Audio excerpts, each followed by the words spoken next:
a U.S. citizen beaten and arrested in Vietnam last month for taking part in rare, large-scale protests will go on trial next week on charges of disturbing public order, state media said on Friday. William Nguyen, a graduate student of Vietnamese descent from Houston, Texas, will go to trial on July 20 and could face a 7-year prison term if convicted, media reports said. Nguyen was beaten by police and detained on June 10 in Ho Chi Minh City, also called Saigon, after attending what began the day before as a peaceful protest over government plans to grant long-term leases to foreign companies operating in special economic zones, says. News of the proposed concessions had stirred public fears that the leases would go to Chinese-owned firms. In tweets posted from the rallies, Nguyen had described clashes between citizens and the police.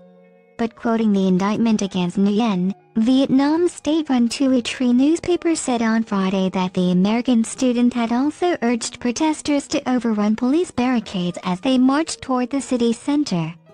On June 18, Nguyen apologized on state television for his presence at the demonstrations and promised to stay away from protests in the future.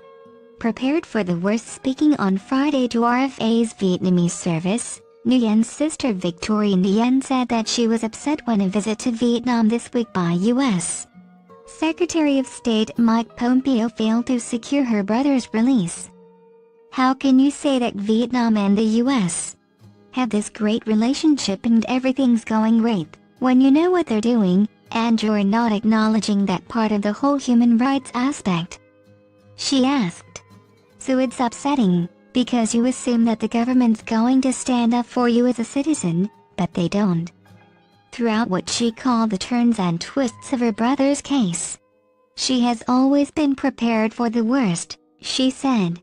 You know, it could be a fine and they'll let him go, or it could be jail for several years, and it's not really a due process with the Vietnamese court system. I honestly don't know what to expect. Written in English by Richard Finney. Reported by Nguyen for RFA's Vietnamese service. She said.